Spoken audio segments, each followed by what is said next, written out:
Welcome to this video presentation in the series Being Transgender, in which we look at different aspects of this condition to help people better understand it. My name is Steph Polak, and in this particular video I will be looking at the consequences of being born transgender and the way this is then assessed and addressed. This will hopefully help dispel the myths and misunderstandings that are commonly perpetuated about this condition and its treatment. It should be noted, this video contains references to suicidality and self-harm. So what is gender? Well, as explained in other videos, gender is the hardwired app installed in our brains by our biology that tells us who we are and where we fit. Genders exist on a bimodal spectrum that our society divides into two, male and female. It then makes an assessment of our sex at birth and assumes that each of us has a gender that falls under the side commonly associated with that sex, which it assigns to us. However, because sex and gender are not the same, nor biologically tied, this assumption is flawed, and some people have installed genders that are very different to those that are assumed and assigned. Their gender can be on the opposite side of the spectrum and be transgender, or somewhere in between and be non-binary. What this means is that being transgender is a very natural, normal, biological condition that you are from birth. It is not an ideology, a learnt behaviour, or an acquired belief, and is not tied to sex or sexuality, though it is regularly confused with these.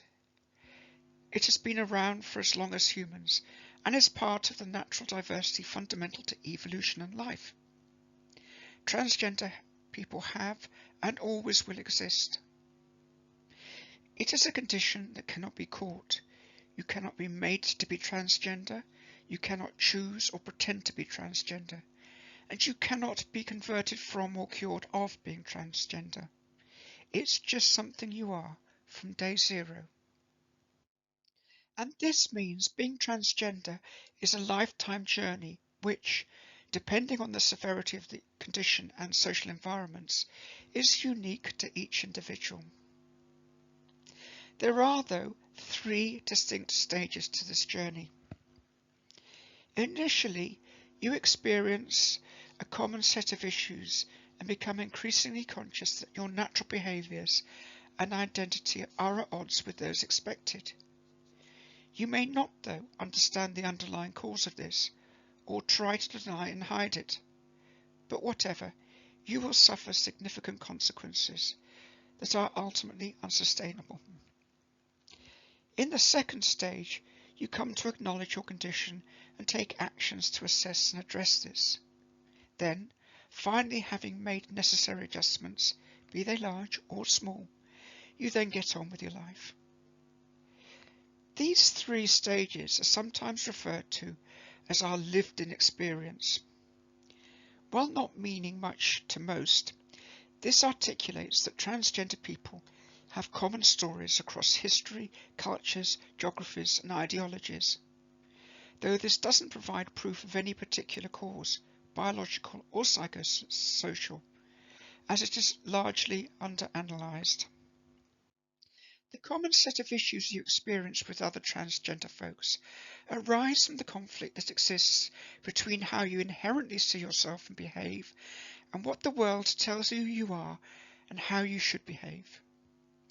Firstly, there is the dissonance between your gender identity, your hardwired, biologically created self-image, and who your senses and the world tell you are. Secondly, your natural gender behaviours are at odds with those expected of you by the world around you, making it hard for you to fit in. This leads to social ostracisation and mistreatment. Transgender people are almost universally bullied. All of this causes substantial and constant mental turmoil and confusion. Most struggle to understand why they are different, with only a few clear as to what they are. Learning how your thinking and feelings differ from your peers is extremely difficult. Appreciating why even harder. This presents you with an invidious dichotomy. Do you rebel and live as comes naturally, or conform and pretend to be as society expects? Both are hugely challenging. Rebelling you opens you up to disbelief, denial, rejection, and harm from those around you, while conforming involves a constant and exhausting process of having to learn what is expected and then trying to act this out, while trying to stifle natural behaviours. Either way, the consequences are the same. Transgender folks experience something called gender dysphoria. Dysphoria is the opposite of euphoria, but extreme unhappiness with your assigned gender doesn't entirely describe what is felt, as there is also a significant and constant feeling of disconnect with the world around you. However, the extent of dysphoria experience varies considerably, from mild through to severe, which can worsen the longer it is left unaddressed. The more severe your dysphoria, the more you will suffer from depression, mental illness, and self-harm. You may also try to mask this through alcohol or drug abuse, while there is a high, quantified chance you experience suicidality and attempt this, possibly multiple times. Sadly, you may become one of those who succeed. Your dysphoria may also give rise to a number of associated behaviours. Cross-dressing and presentation is likely, which may be done largely in secret. You may also have emotional outbursts, anger or crying, when the challenges of pretending to be something you are not become too much. Or you may be one of those who drive themselves to extremes to try to make yourself into the epitome of what society expects, a member of special forces or an Olympic champion, and so try to prove to yourself and the world that you is as expected. But none of this is sustainable, and at some point you have to start appreciating and acknowledging that you are transgender. However, this gives rise to feeling of shame about who and what you are, guilt about the lie you are living, and considerable, unjustifiable fear about the consequences of openly admitting this. No one actually wants to be transgender. All of this means there is no set time at which you accept your condition. You can do so early or gradually, or you can try and fight it for many years before finally coming to sudden acceptance and admission. Determining what to do then becomes the question. As a natural biological condition, this is not an illness you can be cured of, while you cannot be reprogrammed by therapy or conversion, as it is not an acquired belief. All you can do is make adjustments to enable you to be yourself and relieve the dysphoria and its consequences. The nature of these adjustments will be based on two factors. Firstly, where your gender falls on the spectrum and the distance between this and your assigned gender. And secondly, the extent of the dysphoria you experience. This is unique to each individual, which means there isn't a one-size-fits-all solution. Instead, adjustments are made based on the overall nature of the condition. If this is mild, occasional or regular presentation as your true gender will probably be all that is required. How this is seen is, of course, very much society dependent. A lot of Western societies are accepting of women presenting in a masculine manner, but considerably less so for males presenting in a feminine manner. So cross-presentation for them may require some care. Other societies have and have had different views. If your condition is a little more severe, you are also likely to seek assistance from specialist psychiatrists to help you better understand and deal with the condition. They may also help identify and assist you with other issues and neurodiverse conditions, such as autistic spectrum disorder or anxiety disorder. However, if the severity of your condition is beyond this, you will need to make significant and permanent changes to your life and undertake some form of transitioning. The base level is social transitioning, where you move to live and present permanently as your true gender. There is little to no medical intervention at this stage, other than support from specialist psychiatrists, though there are a number of actions you need to undertake to support this. If that is not sufficient and your condition is severe still, more advanced medical intervention will be required. And at this point, the question is, what is more important to you, your brain or your genitals? Which of these can you do without and not do without? And what is easier to change? Of course, there is, in reality, no question here. The brain trumps the genitals hand down, especially as we can now freeze and store gametes. While for minors, social transition is normally the limit, at least until they reach adulthood, in the most extreme cases, there may be additional intervention in the form of puberty blockers that put a temporary hold on puberty and the changes this makes. And for adults, the next stage is cross-hormone treatment. These instigate major physical changes over a number of years to make your body more closely aligned with your innate gender identity. Beard growth, breaking voice, muscle mass build up, for example, on one side, or breast growth, muscle mass loss, and softening of features on the other. These also suppress libido and lead to loss of fertility, while having significant psychological benefits that reduce dysphoria. That, for some adults, is enough.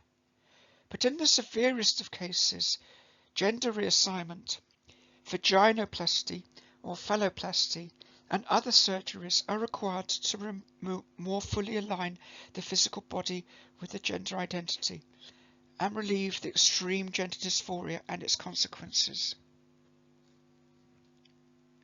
So, adjustments and treatment is based entirely on the individual and the extent of their condition and therefore needs. Transitioning is absolutely not for all, and surgery only for the minority. This is because transitioning is a massive undertaking that few cisgender folks fully appreciate. When you transition, you are throwing away your current life, putting everything in your life at risk and, with no certainty of outcome and no going back, starting over. It is one of the most challenging, frightening, and emotionally and physically painful things one can do, and that the idea that you do this out of choice is baloney. You do it only because you have to, and even then you have to prove that it's real at every step of the way. It is so immense a change that only those who are transgender can make it work. Given this, no one who is transgender ever tries to persuade someone else to transition, and anyone who thinks and suggests this simply doesn't understand the condition and why and how it is addressed. Once it has been accepted you are transgender, there are 7 facets you need to deal with. The first is finding yourself. This involves letting go of trying to fit with who society has told you you are, and gradually discovering and revealing who you really are. It is a common misunderstanding that you know this from the outset.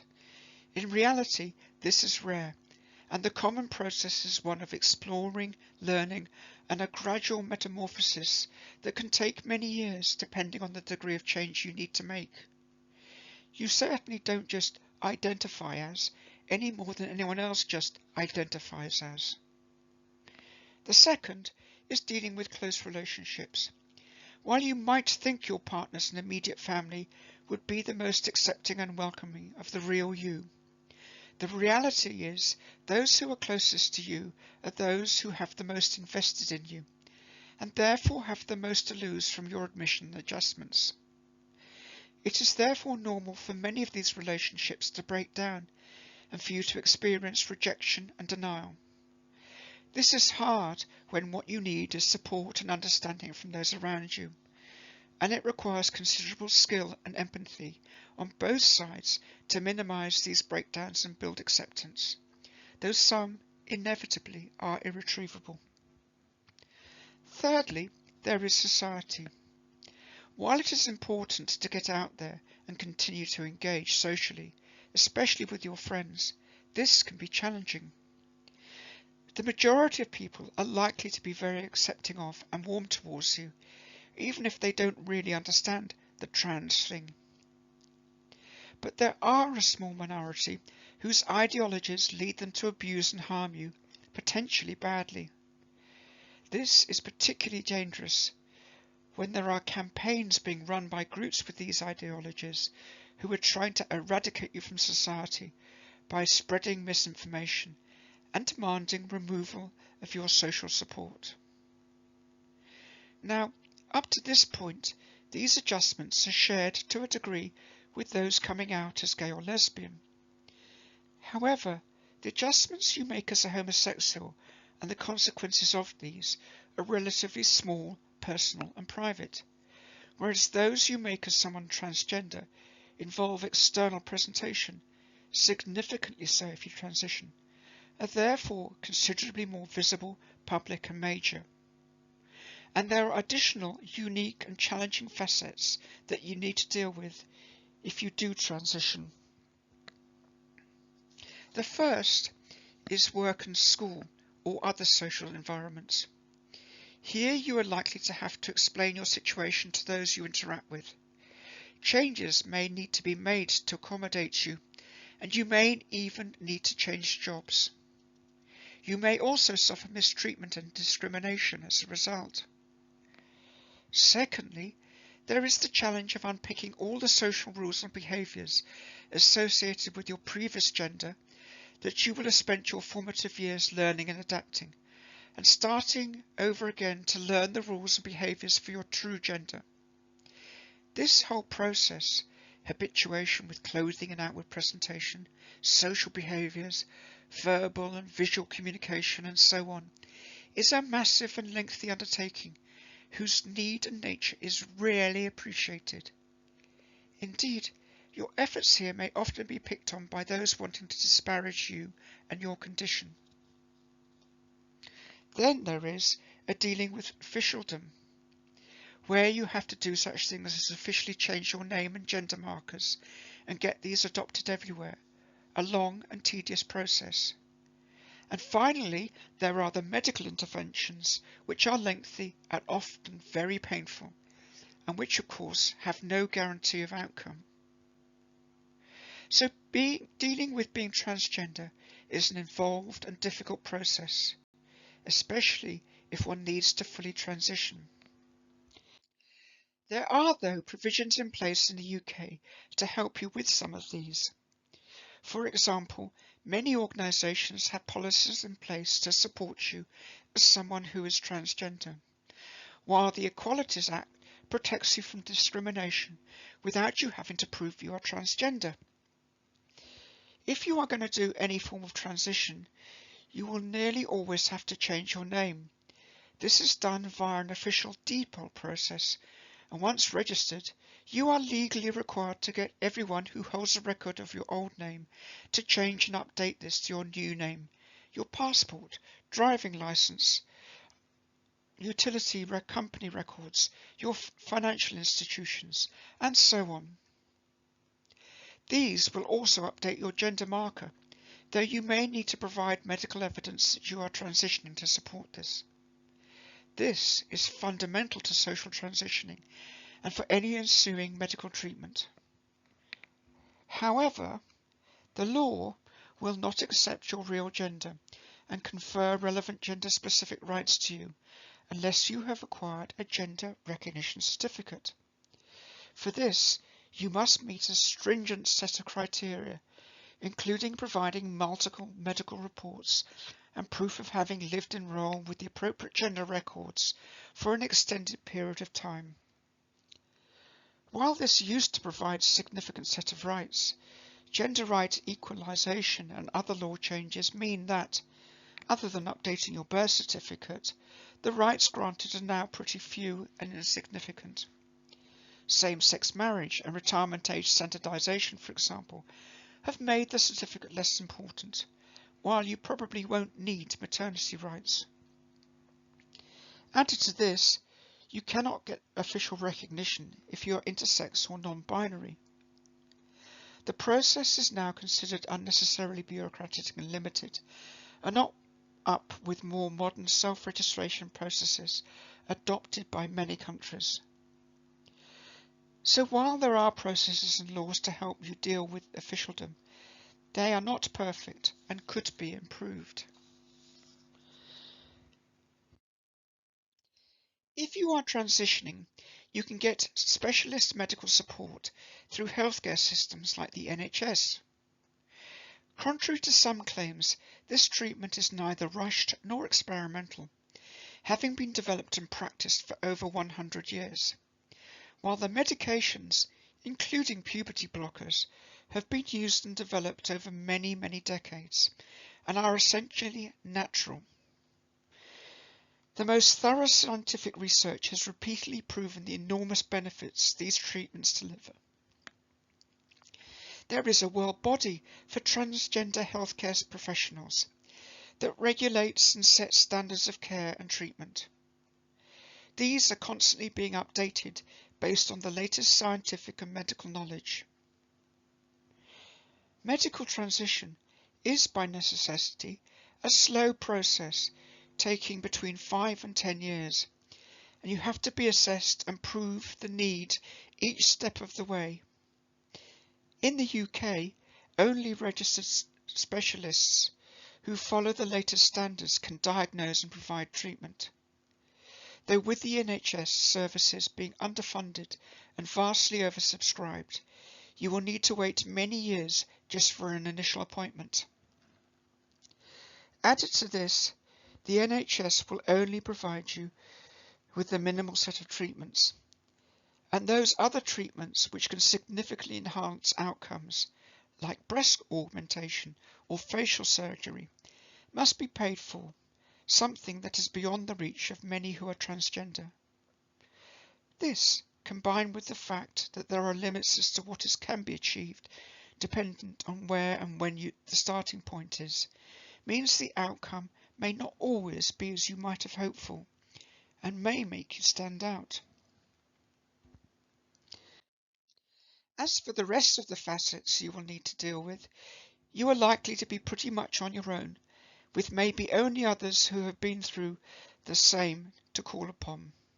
However, these are all big visible challenges, which makes this a tough journey indeed. So what of life post-adjustment or transition? Well, although these adjustments deal with gender dysphoria, you don't usually end up feeling euphoria, except possibly when that adjustment is occasional cross-presenting. While you inevitably get asked post-transition if you are happy now, the truth is life carries on, and you have good days when you are happy and bad days when you are unhappy. What is more commonly experienced is an inner peace and calm. You no longer have to try to be pretend to be something you are not, and you leave behind the confusion, mental conflict and fear you have lived with. Your gender dysphoria dissipates, and with it all its horrible consequences. You can finally just get on with your life as the person you were always meant to be. And, contrary to current propaganda, transgender folks are just very ordinary folks. You could be a doctor, airline pilot, scientist, teacher, lawyer, musician, an everyday member of society in whom others trust their lives, quite probably with no inkling of your past or condition. And also, contrary to current propaganda, regret and reversion rates are tiny. Research consistently shows a transition regret rate of less than 1% and highlights social challenges as the main issue, rather than diagnosis error, while transition journeys are more likely to be paused than abandoned. The success of this treatment becomes clear when this regret rate is compared to those of other common life-changing events, medical or otherwise. Hip replacement has a 5% regret rate, having a child an 8% regret rate, while general cosmetic surgery has a regret rate of over 60%. So transitioning is a proven and highly successful process. However, that doesn't mean life is a bed of roses, and you can continue to encounter issues. These are largely about social misunderstanding and acceptance, often fueled by those with extreme ideologies who disseminate misinformation and false propaganda to try and get you eradicated from society. This can lead to you encountering prejudice, rejection, and loneliness. But while life may not be a bed of roses, it is, without doubt, infinitely better. So, in conclusion, being transgender is a very natural, normal, biological condition that cannot be cured or converted. It does, though, cause a range of significant psychological issues whose consequences can be life-threatening. These can only be addressed by making life adjustments based on the extent of the condition and the issues experienced. It has a slow, long-practiced and highly controlled treatment methodology undertaken only by registered specialists that is based on the latest scientific and medical research and knowledge. Only the severest of cases will receive medical intervention, with social accommodation coming first. Overall, the treatment methodology is scientifically proven and has exceptionally high success rates. Thank you for watching this video, and I hope it gave you some better understanding of the consequences of being born transgender and the way this is then assessed and addressed. If you'd like to learn more, please do look out for other videos in this series.